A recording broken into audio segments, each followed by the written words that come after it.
Today's chapter is chapter 30 and it is titled Dreams. And as I left off yesterday, um, I shared with how the universe is always supporting us with signs and symbols. The universe speaks to us in a myriad of different ways, and one of them is through our dreams. Now, it hasn't always been easy for me to, and still isn't to this day, to be honest, to remember my dreams. The minute I wake up, they just seem to disappear. But this obviously was supposed to help me and be part of my healing journey because there were a few dreams as I was doing this healing work that I did recall and I did write down, and they were very significant to helping me along my journey.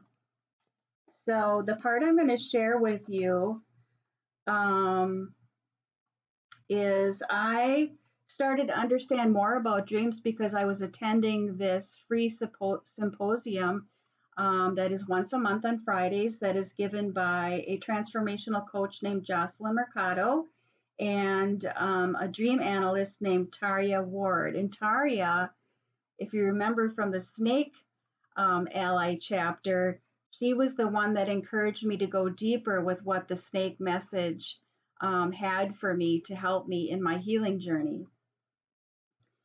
So I reached out to Tarya because I had had this dream, and I really felt that it was significant in helping me link everything together of what had happened to me as a little girl, and to help me to continue to walk this healing journey I was on. So I'm grateful that Tarya sensed the urgency of my email. Her schedule is quite full, but she graciously told me that if I needed to talk sooner, she would make it happen for me. When we connected a few days later, she asked me to share the dream with her. I include the most significant part below. A man took Dawn and me to a part of his basement. Dawn, if you remember, is a friend of mine, and she's also the animal communicator I have reached out to for help with my animals, with Gidget, and in the past with my other animals. So again, I'll read that. A man took Dawn and me to a part of his basement where there was a small, narrow door. He told us that this is where he had his art, and it was like a museum to get ideas. I noted it was eclectic and eccentric as Dawn and I looked around, and the man went into what looked like his office. We kept walking down the hallway through small rooms, but then it got weird and creepy when I spotted what looked like blood spots on the ground. We were no longer walking on a path. It was as if we were outside now when we came upon a large dead dog laying halfway in the path. Dawn said to just walk around the dog, but I was so scared and creeped out. We then came to what looked like wide tire tracks, and in the tracks were blotches of dried blood. Looking past the dried blood, it was pitch black. I said I wanted to go back, but Dawn said the man would question us and not let us back out. After I was done reading my dream to Tarya, she said, "There's a lot there." "I know," I said. "It's part of the reason I reached out for your help." "Before I share my thoughts on the symbolism of your dream," she replied, "I'd like to know what you think it means." I reminded her of my encounter with the dead snake and her suggestion to Dawn that there was something more there for me to work with. There was, and it helped me release the pain I had been carrying around since childhood.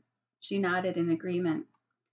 I know this encounter wasn't just an accident, especially given the fact that I've been experiencing so much anger and resentment the past few months. I believe this dream is also tied in some way to that same wound.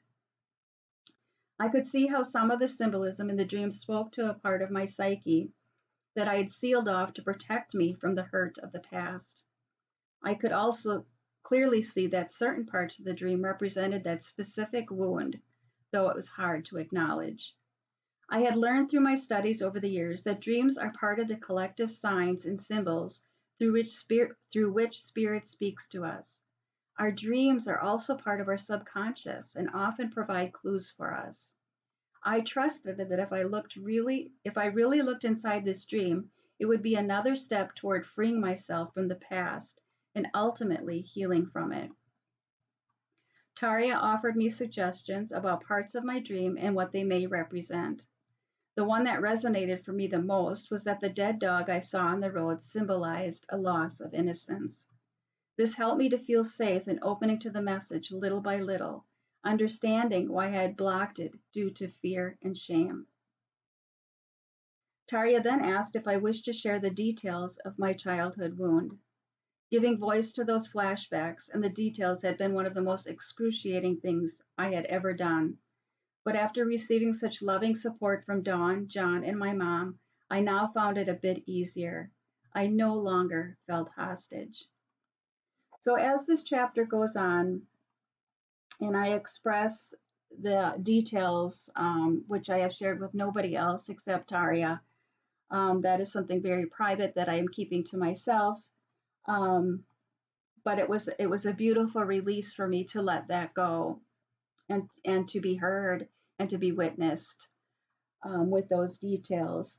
And I would go on with in this chapter because of Taria's suggestion to do some ritual work around forgiveness. And I would set up a time that I would do this ritual to forgive the person that had hurt me as a young girl. And I would incorporate using oracle cards because they have been so helpful for me to see the parts I may not be able to see that need healing or that I need to acknowledge. Yeah, so I'm going to leave it at that with this chapter. But just again, how important ritual work is and forgiveness. Forgiveness is so key. It's the hardest part, I would say, of the healing journey is that forgiveness. But if you can get to that place, it will set you free in some amazing ways. So the next chapter I'm going to pick up on tomorrow is chapter 31 called Gidget's Reflection. And as you know, animals have so much wisdom to share with us. They are so often mirroring for us, what we need to heal, what we need to look at. And they walk so lovingly by our side to help guide us as we walk on this earthly plane, doing the work that is so important to not only heal ourselves, but to help heal the planet.